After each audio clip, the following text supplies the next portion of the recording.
Today, we're really getting into something major on the global stage. That's the recent extension of the U.S.-China trade war truce. It's running until, mid-November? That's right, about 90 days. It's like both sides are taking a bit of a breather, a strategic pause maybe. Exactly. The U.S. postponed some import levies via executive order, and Beijing followed suit, pausing their own tariffs. The trade war between China and the US has triggered fear and uncertainty across the globe. Donald Trump started hiking tariffs on Chinese goods shortly after his return to the White House, fulfilling a campaign promise. Tensions between the world's two biggest economies escalated quickly. In April, Washington introduced a staggering 145% tariffs on Chinese imports. Beijing countered with a 125% rate.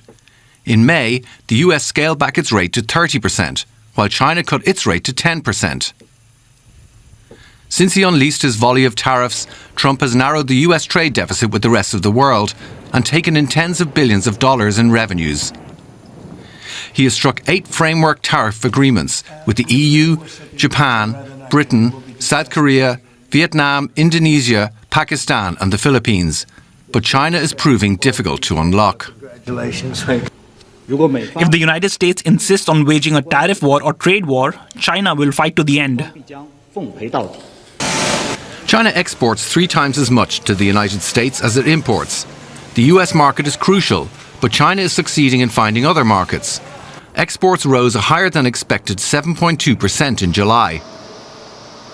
China's exports to the EU, its main alternative to the American market, grew more than 9%, while its exports to the US fell 22% last month compared to a year earlier. Shipments to Southeast Asia rose 17% over the same period. The US has leverage as it manufactures high-tech AI chips that China needs. But Beijing also has leverage with its dominance in critical minerals. Many believe both sides are kicking the can down the road until Trump meets Chinese President Xi Jinping in person, probably later this year. For both leaders, the political capital of shaking hands on a successful trade deal is worth more than the economic cost.